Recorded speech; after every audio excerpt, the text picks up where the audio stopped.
Hey y'all, welcome back to the channel. My name is Man and I'm your coach for the Texan Clearbodies in season number 3 of the Alola International, and this is our week 4 game against the Holland Flareons, coached by Hammer Timestone, and we're here. If you missed the team builder that went up a couple hours ago, I encourage you to check that team builder out, because that will give you insights on my thought processes that went into my team building and whatnot, and I encourage you to check it out because it's better that you know what I bought, why I bought it, first before watching the game. This is on Wi-Fi. We are supposed to be on Wi-Fi. We are on Wi-Fi, as it always has been. Well, not always, but it's been that way. We are a little bit late, as you'll see from the registration date on the Wi-Fi battle.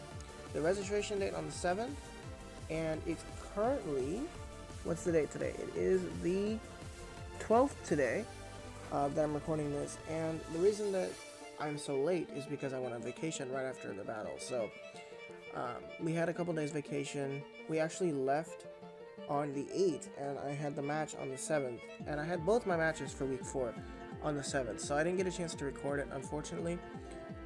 But we are here. I'm recording it now. We got back from the vacation a couple days ago. I've been super tired and whatnot, so I haven't had a chance to record, but I have a chance now, so we are here recording. Week 4, week 5, everything will be on track. It's fine, not a big deal. But with that being said, let's go ahead and jump on into the match.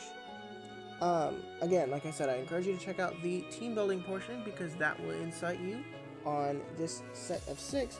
Mega Aggron, Tyranitar, Excadrill, Crobat, Mimikyu, which is totem sized, and Vaporeon. You'll get your insights on the thought process that went into these 6 mons and what not. I encourage you to check that out because it will help you better understand thought processes that went into this game and potentially better understand this game. On my opponent's side, we see a lot of physically defensive mons, which is really annoying. Zapdos, Ferrothorn, and Weezing, along with Manaphy, Zygarde, and Mega Glalie, which I'm thinking, looking at it now in team preview at like post game, looking at it now, it's looking like defensive Zapdos, annoying Ferrothorn, defensive Weezing that could have been special defensive, offensive Manaphy with Tailbone 3 attacks potentially, Coil or Dragon Dance Zygarde, and an offensive Mega Glalie is what it's looking like, but I could be wrong. But we're going to lead with Aggron because Stealth Rocks, and my opponent leads with Zapdos because he wants to hazard check me with Defog Zapdos, which, by the way, has static. You'll find out why that matters in a minute. But, as I said, leads are Aggron versus Zapdos. So let's go ahead and jump on in. Pikachu shirt is nice. Get the Pikachu shirt. I don't know what hat that is. I'm curious what hat that is. But he leads off with the Zapdos. And speaking of leads, there is a question of the day, by the way. The question of the day is, what is your favorite outfit to wear in Pokemon Ultra Sun, Ultra Moon? In my case, I like the Komo-o set, which was expensive, by the way, but I do like the Komo-o set personally. It just looks really nice. What is your favorite dress combination to wear in Wi-Fi battles or in general as your character? What's your favorite dress combination to wear? Let me know down below in the comment section. But with that said, let's jump on back in. So as I said, I lead with Aggron, and my opponent leads with Zapdos. I'm going to get this chance to take my rocks up because he doesn't get to KO me with Heat Wave because I'm specially defensive with just enough HP, so he does around 40-ish%. I'm going to Mega Evolve, and I'm going to get my rocks up. He's going to Heat Wave because he is absolutely faster than me. Even if he's bulky, he will be faster, but he doesn't quite 2-hit KO me. He left me at like 50 or 45%, I think it was. 55%.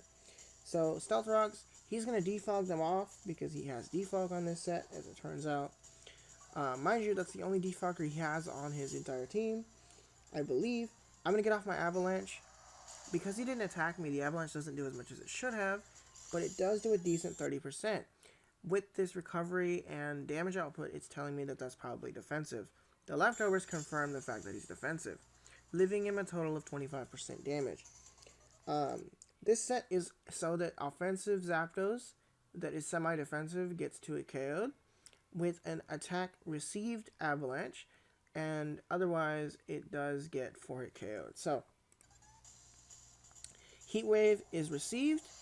I do live on 31 because of filter, and I'm able to fire off an avalanche that is attack receive boosted and is able to leave him at around 20-ish%. After leftovers, he's left at about a quarter. He's dead on rocks if I'm able to get them back up later. I'm going to switch out fearing the heat wave, and I'm going to go into Gara or Tyranitar to be able to chew up the hit because I can chew it. I'm going to also get up the Sandstream to start chipping him down. He is actually unfortunately going to predict that, and he's going to get Roost off, which is really irritating. He's going to predict my switch and get the Roost off. He's going to take sand damage, get leftovers, which negate each other, by the way. And then I'm going to fire off my Ice Punch. He's going to switch out, fearing the Ice Punch, or anticipating it, into his physically defensive Ferrothorn, which this Ferrothorn, I told you guys in Team Prep, was a pain in my side.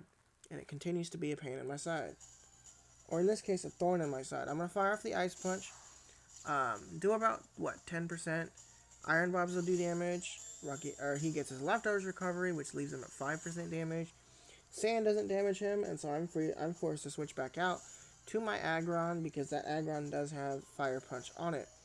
Looking at it now in post-review, I should have probably bought more answers to Ferrothorn, but I didn't expect him to bring it.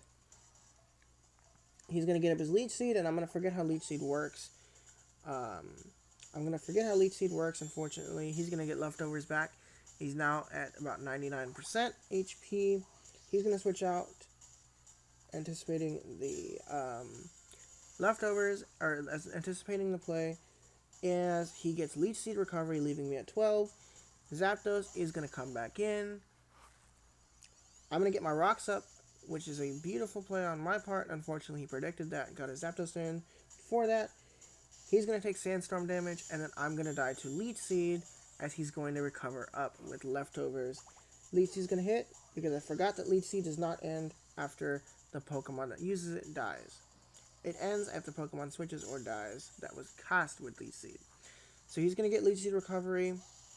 I'm going to go to Crobat, because I'm like, okay, I can get momentum and U-turn out. We'll be fine. He clicks off U-turn. As I click off U-turn, he scores a nice hit and scores a static. Mind you, the only reason he's even static is because he has Defog. I didn't realize in the midst of the battle that he was static until it hit, because I forgot that pressure was supposed to trigger immediately. Unfortunately, I'm now static, which means this bat is pretty much useless now. I'm going to go ahead and U-turn out into Gara, because again, Ice Punch. So into Tyranitar we go. Thunderbolt hits, decent chunk of damage, not too much. He gets a crit, which is unfortunate, but that crit would have made it so it would have been like 40 points of damage, which isn't too bad. He gets leftovers recovery, sand damage, leftovers recovery, shenanigery. He's going to predict my Ice Punch and switch out into this annoying Ferrothorn that is a big thorn in my side. He's going to take rocks. I'm going to switch out, predicting his switch into my Vaporeon, because I was like, okay, I can deal with this. Sandstorm on my end. Leftovers recovery, not a big deal. He gets leftovers as well, which is annoyingly unfortunate. He's back to full, and he's going to stay in and catch the Scald. Do all of like 5%, and score the burn, which is great. He's going to Leech Seed up, because that's the big way for him to wear me down. Burn will help me wear him down, though. I'm going to get my leftovers, and he's going to also get his leftovers. I'm going to be taking Leech Seed damage. And after Leech Seed, I am going to switch out next turn, because I'm annoyed with these Leech Seeds, and I don't want these Leech Seeds on the field. So he is going to force my switch out into what? Actually, I'm going to protect this turn. Sorry. I'm going to protect this turn to see what he wants to do. He predicts my protect and goes for Stealth Rocks. And this is really annoying, because this kid's predicting me up the butt, reading me like a book. Leftovers, Leech Seed, Sandstorm, leftovers for both of us, obviously. You know, burn damage for him, Leech Seed for me. Leech Seed as if he's going to recover anything. Burn damage for him. And then I'm going to switch out now. I'm going to go into Crobat to pretty much sack because I don't know what to do with this thing now.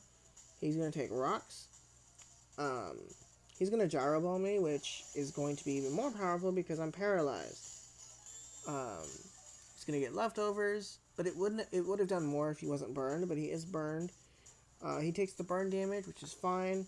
Crobat tries to click off U-turn and momentum play, but it's paralyzed. Gyro. Leftovers. Burn, kind of the same shenanigery as always. And then I switch out hard. I'm going to U-turn out. I'm going to manage to get the U-turn off. Get some nice damage. Iron Barbs. I'm going to U-turn double out. And I'm dead on rocks, by the way. Into Vaporeon because I was like, okay, I need to deal with this thing somehow. So into Vaporeon. Vaporeon takes some rocks. He's going to Leech Seed predicting my switch, which is beautiful on his part and really annoying on my part. Leftovers are going to do what they do. The leftovers are going to do what they do, like I said. He's going to take burn damage, which will negate the leftovers, but he's also going to get Leech Seed recovery, which will help him live longer. He's at about 99%, like he always is. He takes the burn, falls to 95. I switch out, because these Leech Seeds annoy me, into Crobat to sack it. Because I didn't see a use for Crobat at that time, so Crobat is going to die to Stealth Rocks. The kill goes to Ferrothorn, I believe. He's going to switch out, predicting my switch, into his Bat, which is his Zapdos, which is at around 45-ish%, 55-ish% actually, after leftovers recovery. I'm going to go into Tyranitar because I was like, okay, I can Ice Punch this. But he's going to make the play, and he's going to go right back into, he's going to go back into his Ferrothorn, and I'm going to Ice Punch the Ferrothorn. He is dead on rocks, by the way.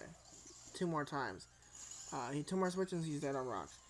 Ferrothorn takes rocks. I'm going to Ice Punch because, again, attacking Zapdos, attacking what's in front of me. And I also didn't have much of a super effective move on Ferrothorn anyway. Because Tyranitar didn't pack Fire Punch because that was my mistake. So, burn damage, Ice Punch damage, Rocky Helmet damage on my part. And I decided, okay, alright. So here, I make the decision. I was like, I'm going to pull this nuke button and I'm going to kill you. Because I'm really irritated. So I'm going to pull this nuke button and we're going to go. Into Grand Roll we go. Stealth Rocks are Stealth Rocks, which is fine. He's going to Gyro Ball me, but because I have so much bulk in me, it doesn't do all that much because I'm a fast boy. He's going to get leftovers, take burn damage. Then he's going to get Leech Seeds up. And I'm like, okay, Leech Seeds are not going to be a big deal. Leech Seeds are not going to be a big deal. I'm going to Swords Dance up once. Now, Swords Dance gives me the chance to 2-hit KO him here. He's going to get his Leech Seed up. I'm like, okay. But I realize I need to get +4. If I go to +4 or +6, I win. Right? So, I'm going to go to +4. I'm going to go to +4 as he takes more Leech Seed. Oh, boy. Sorry about this. It's a little laggy here. We're good, though. So, Leech Seeds, apologies for the lag, by the way. Leftovers, you know, he's going to get his shenanigery going. And I'm like, okay, I am now going to Swords Dance again.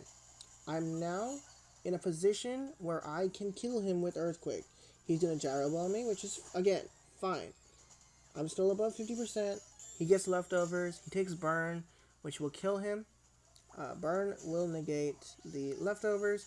And then he gets Leech Seed back to 95%. Around there. And then he's going to Protect. As I go off with my Earthquake, he's going to Protect.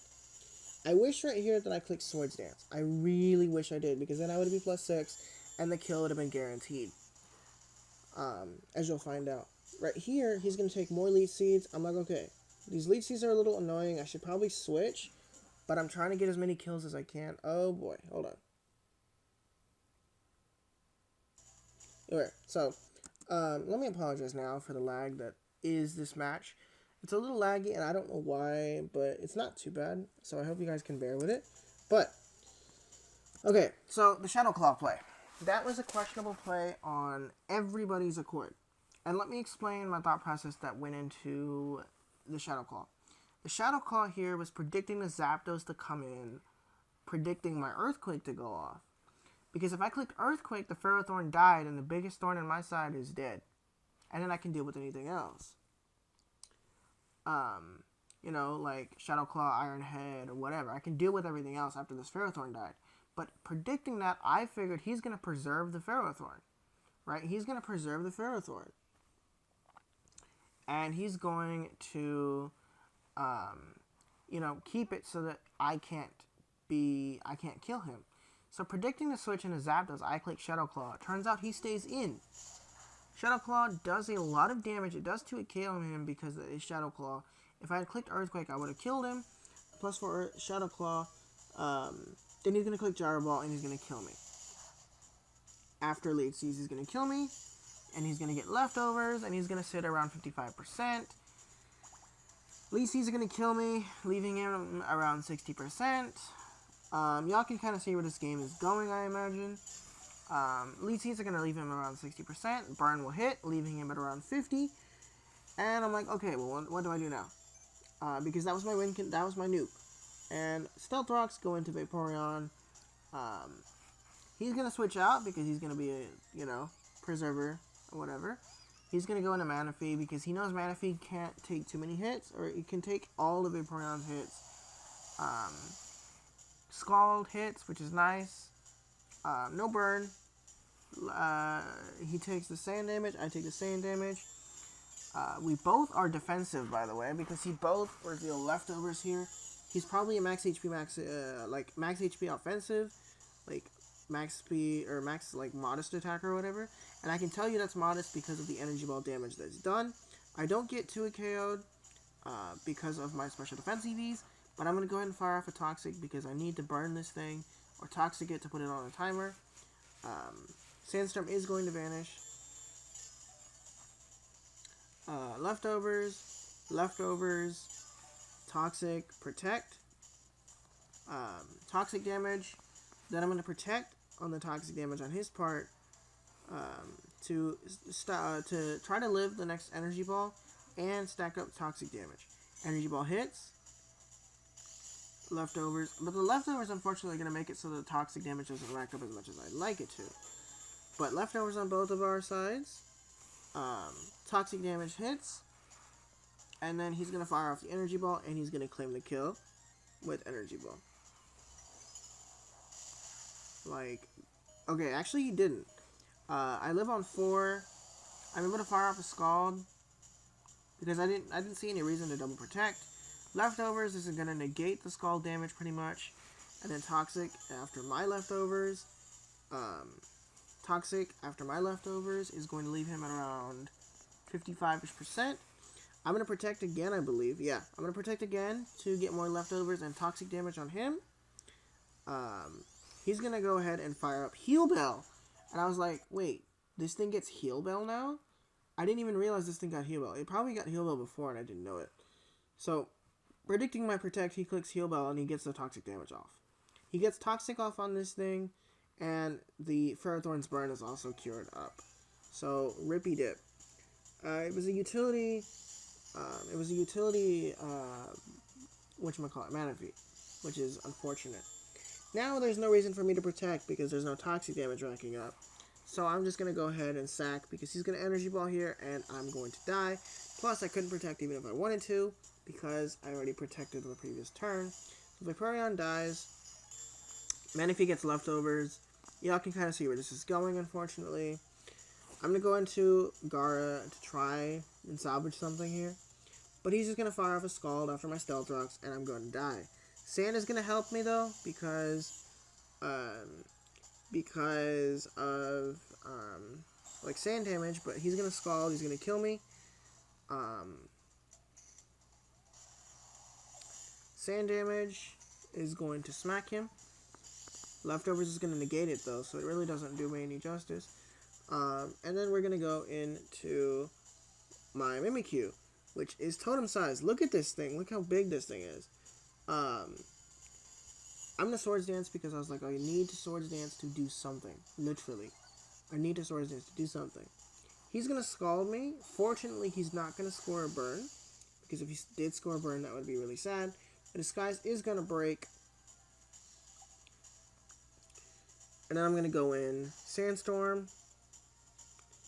We're going to go in with, he's going to Leftovers. I'm going to go in with Shadow Sneak here, because I kind of was like, I need to get as much damage off as I can, potentially kill him. He's going to go with a Ferrothorn, this big pain in my side. Leftover, or Stealth Rocks, Shadow Sneak is going to hit off.